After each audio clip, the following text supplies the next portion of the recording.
Fishing in Sydney this weekend. Here's what's been biting around Sydney and where to cast your line this weekend. Well, out of Sydney over the past week, we had a bit of an up and down fishing report. If you found some hungry fish, you're in for a great session. And if you didn't, well, you only caught a handful of fish. So, the people that actually went out and found some really nice fish, we saw some really nice captures of snapper, particularly in shallow, even around midday, which is quite a strange time of the day, but still some really nice catches. Along with that, there's some really nice kingfish, particularly in Botany Bay and Port Hacking. Along with that, out offshore, the squid have been on fire and have been quite consistent over the past couple of weeks. Heading back into the river system, the odd occasional kingfish have been hanging around as well.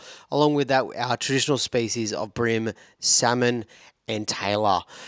So that's what's been biting around Sydney. Let's get into where to go fishing this weekend. So the way I'm going to look at this weekend is I'm going to break it down into both Saturday and Sunday. Now, if you're going to fish Saturday morning, what I would target is that run out tide very early. You got a two-step approach for Saturday morning.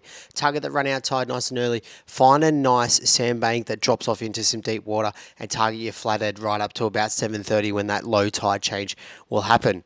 Using Daiwa 2.35-inch prawns, 2.95-inch flicks are also another really good one to use to be able to target your flathead early Saturday morning. Along with that, once that tide has changed, what I would do, go find a live bait, whether it be a small squid, a yellowtail, or a slimy mackerel. Target your kingfish. Now, places to go target them. In Botany Bay, you've got the runways, Yarra Bay, and the bridges around Captain Cook Bridge there to be able to target your kingfish. Heading south to the Port Hacking, the kingfish have been biting all the way along the system. You've just got to go and find them. Places like Southwest Arm, Northwest Arm, Lillipilly, and out the front of Main Bar has been the most common spots as to where they've been. Drive around, make sure you can find them. Heading up into Sydney Harbour, well, the Spit Bridge and the boat moorings around the Spit Bridge have produced some really consistent captures of kingfish over the past couple of weeks. So that's where the kingfish have been in the river to be able to target on that running tide. You could also use lures as well.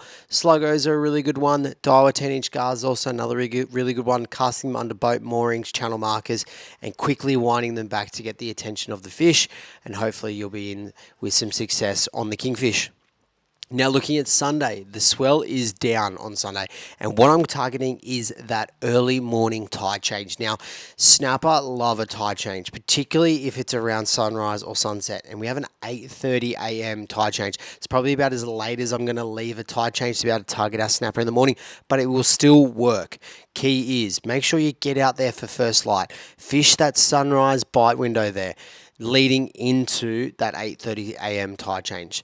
Lures that I've been using over the last couple of weeks. White Glow 5-inch jerk shad into a Pilchard Glow 5-inch jerk shad. So I'll use the White Glow nice and early in the darker conditions, and then once the sun has come up, I would change to the Pilchard Glow and fish that all the way to the tide change to about 9 a.m. Once that tide has changed, I would slowly start heading deeper and deeper to deeper reefs to be able to still target them. You could still use your soft plastics, you could also use baits, or you could also use jigs. Now, personally, I use my soft plastics. I just go for a heavier jig head. In shallow, inside 30 metres, I'm using 1/4 ounce and 3/8 ounce jig heads. You probably go up to 1/2 ounce or 3/4 ounce, depending on the depth of the reef that you're actually fishing. So that's this week's fishing report. I hope you all go out and have a fish this weekend. Let me know how you go. And as always, stay safe, tight lines, and we'll see you next week for the fishing report.